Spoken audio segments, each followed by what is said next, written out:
오늘 시작되는 본문 12장부터 창세기 마지막 장인 50장까지는 족장들의 이야기가 펼쳐집니다. 특별히 오늘 통독하게 되는 12장에서 14장은 믿음의 조상 아브람과 하나님과의 만남으로 시작해서 관계를 맺어가는 과정을 그리고 있습니다. 하나님께서 아브람에게 약속하신 두 가지는 자손과 땅에 대한 것인데 이를 위하여 약 25년 정도의 세월을 기다리며 훈련되어져 갑니다. 아브람은 이 모든 과정을 통해 삶의 중요한 원칙들을 세워가는데 한 예로 조카 롯과의 갈등에서 양보의 원칙을 통해 혈육 사이에 생길 수 있는 갈등을 넘어서게 되는 것을 볼 수 있습니다. 이러한 내용을 기억하시고 통독에 도움이 되시기를 바랍니다. 창세기 12장. 주님께서 아브라함에게 말씀하셨다. 너는 네가 살고 있는 땅과 네가 난 곳과 너의 아버지의 집을 떠나서 내가 보여주는 땅으로 가거라. 내가 너로 큰 민족이 되게 하고 너에게 복을 주어서 네가 크게 이름을 떨치게 하겠다. 너는 복의 근원이 될 것이다. 너를 축복하는 사람에게는 내가 복을 베풀고 너를 저주하는 사람에게는 내가 저주를 내릴 것이다. 땅에 사는 모든 민족이 너로 말미암아 복을 받을 것이다. 아브라함은 주님께서 말씀하신 대로 길을 떠났다. 롯도 그와 함께 길을 떠났다. 아브람이 하란을 떠날 때의 나이는 75살이었다.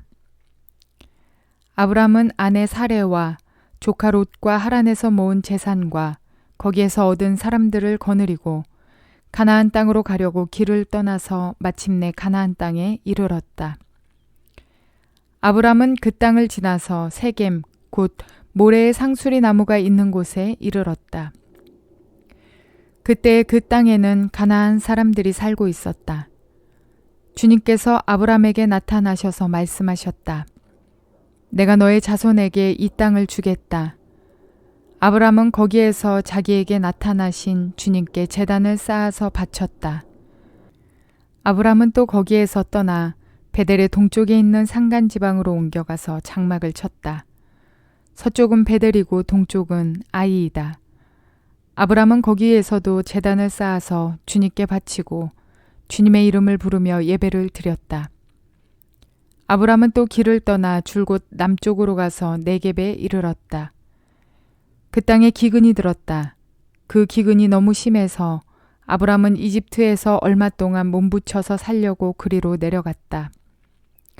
이집트에 가까이 이르렀을 때에 그는 아내 사레에게 말하였다.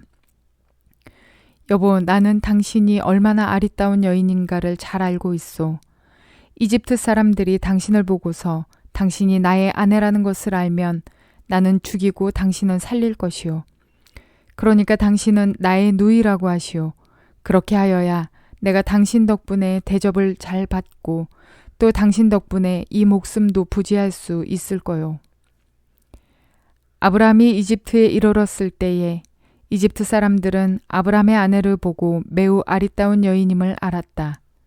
바로의 대신들이 그 여인을 보고 가서 바로 앞에서 그 여인을 칭찬하였다.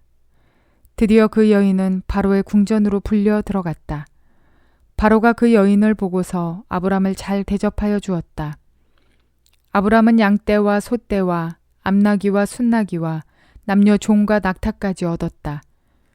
그러나 주님께서 아브람의 아내 사레의 일로 바로와 그 집안에 무서운 재앙을 내리셨으므로 바로가 아브람을 불러서 꾸짖었다. 어찌하여 너는 나를 이렇게 대하느냐? 저 여인이 너의 아내라고 왜 일찍 말하지 않았느냐? 어찌하여 너는 저 여인이 내 누이라고 해서 나를 속이고 내가 저 여인을 아내로 데려오게 하였느냐? 자, 내 아내가 여기 있다. 데리고 나가거라. 그런 다음에 바로는 그의 신하들에게 명하여 아브람이 모든 재산을 거두어서 그 아내와 함께 나라 밖으로 나가게 하였다. 창세기 13장. 아브람은 이집트를 떠나서 네겝으로 올라갔다. 그는 아내를 데리고서 모든 소유를 가지고 이집트를 떠났다. 조카 롯도 그와 함께 갔다. 아브라함은 집짐승과 은과 금이 많은 큰 부자가 되었다.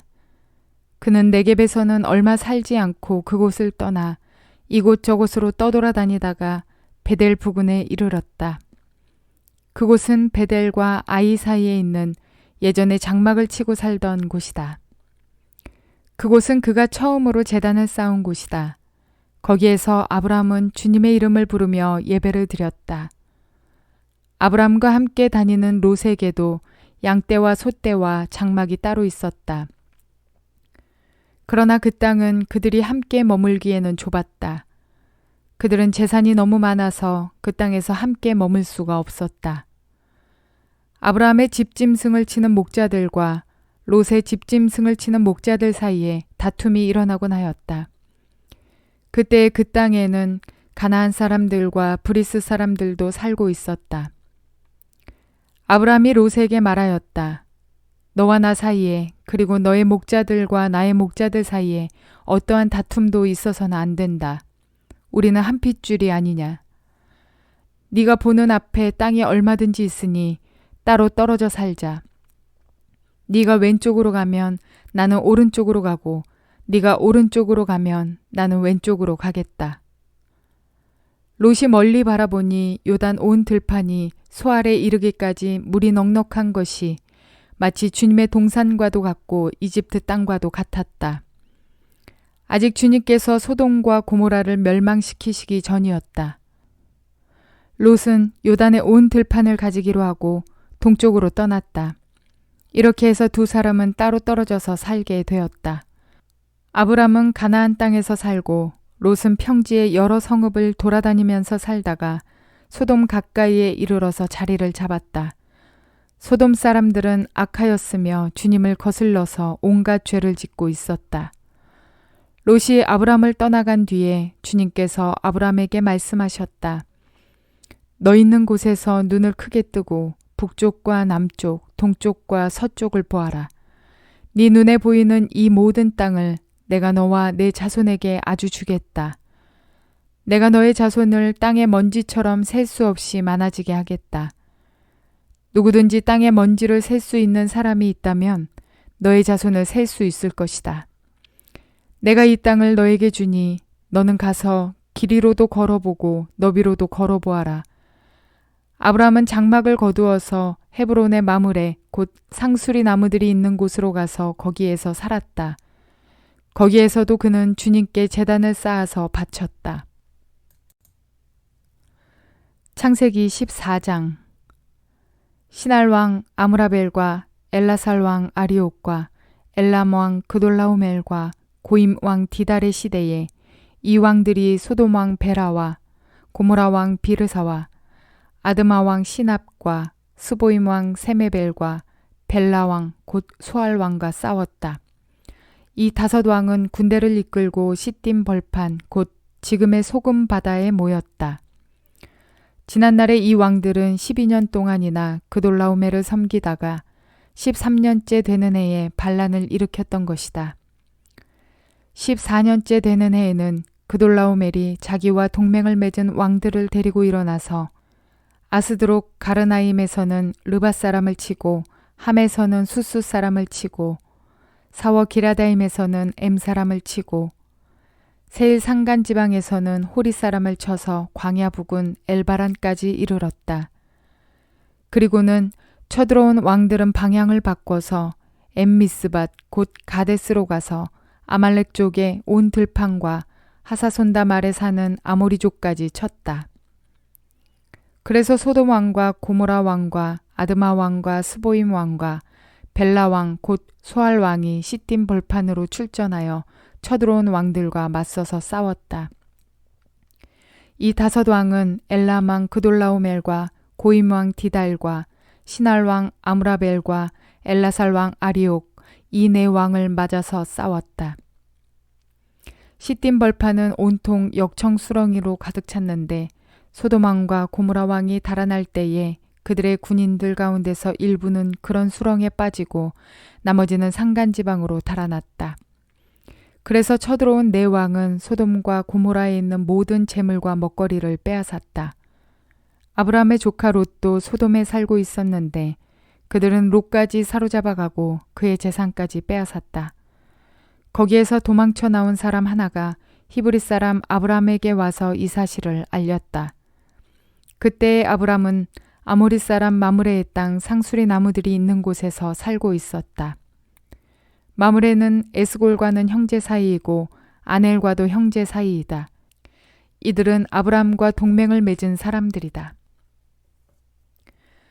아브라함은 자기 조카가 사로잡혀 갔다는 말을 듣고 집에서 나와 훈련시킨 사병 318명을 데리고 단까지 쫓아갔다. 그날 밤에 그는 자기의 사병들을 몇 패로 나누어서 공격하게 하였다. 그는 적들을 쳐부수고 다마스커스 북쪽 호바까지 뒤쫓았다. 그는 모든 재물을 되찾고 그의 조카 롯과 롯의 재산도 되찾았으며 부녀자들과 다른 사람들까지 되찾았다. 아브라함이 그돌라오멜과 그와 동맹을 맺은 왕들을 쳐부수고 돌아온 후에 소돔 왕이 아브라함을 맞아서 사회 벌판 곧 왕의 벌판으로 나왔다. 그때 살렘 왕 멜기세덱은 빵과 포도주를 가지고 나왔다. 그는 가장 높으신 하나님의 제사장이다. 그는 아브라함에게 복을 빌어 주었다. 천지의 주제 가장 높으신 하나님, 아브라함에게 복을 내려 주십시오. 아브라함은 들으시오. 그대는 원수들을 그대의 손에 넘겨주신 가장 높으신 하나님을 찬양하시오. 아브라함은 가지고 있는 모든 것에서 열의 하나를 멜기세덱에게 주었다. 소돔 왕이 아브라함에게 말하였다. 사람들은 나에게 돌려주시고 물건은 그대가 가지시오. 아브라함이 소돔 왕에게 말하였다. 하늘과 땅을 지으신 가장 높으신 주 하나님께 나의 손을 들어서 맹세합니다. 그대의 것은 시로라기 하나나 신발끈 하나라도 가지지 않겠습니다. 그러므로 그대는 그대 덕분에 아브라함이 부자가 되었다고는 절대로 말할 수 없을 것입니다. 나는 아무것도 가지지 않겠습니다. 다만 젊은이들이 먹은 것과 나와 함께 싸우러 나간 사람들, 곧 아넬과 에스골과 마므레에게로 돌아갈 목마는 따로 내놓아서 그들이 저마다 제 몫을 가질 수 있게 하시기 바랍니다. 우리는 우리의 눈에 보기 좋은 곳, 내 생각에 옳다고 여기는 방법 등이 선택의 기준이 됩니다. 그러나 오늘 본문의 아브람은 누가 봐도 보기 좋고 누가 생각하더라도 옳다고 여길 만한 땅, 강이 있어 풍요롭고 살기 좋아 보이는 땅, 그 동쪽을 자신이 먼저 선택하기보다는 조카 롯에게 기회를 주고 선택하게끔 했습니다. 이러한 양보의 근본 마음은 사랑에서 기반되는 마음일 뿐 아니라 어떠한 상황일지라도 나를 인도하실 분은 하나님이심을 믿는 그 믿음을 기반으로 합니다. 내 눈에 내 마음에 따라 옳다고 생각되는 판단이 아니었던 것이죠. 풍요롭고 살기 좋아 보이는 땅을 가차없이 먼저 선택한 롯이 괘씸할 만도 한데 그가 포로로 잡혀갔다는 것을 들은 아브라함은 한 걸음에 달려가 전쟁을 치르고 구출해 돌아옵니다. 그는 전쟁에서 얻은 전리품에 욕심을 내지도 않습니다. 그리고 그를 도운 자들의 몫을 챙겨줄 줄도 아는 책임감과 배려 깊은 겸손한 자였습니다. 아브라함이 믿음의 조상이라 불릴만 합니다. 오늘 아브라함이 보여주고 있는 욕심을 내려놓는 마음, 그리고 물질에 집착하지 않는 모습, 그러므로 양보와 배려, 겸손, 특별히 하나님을 완전히 신뢰하는 그 믿음이 저와 여러분 가운데도 보여지는 귀한 날 되시기를 주님의 이름으로 축원을 드립니다.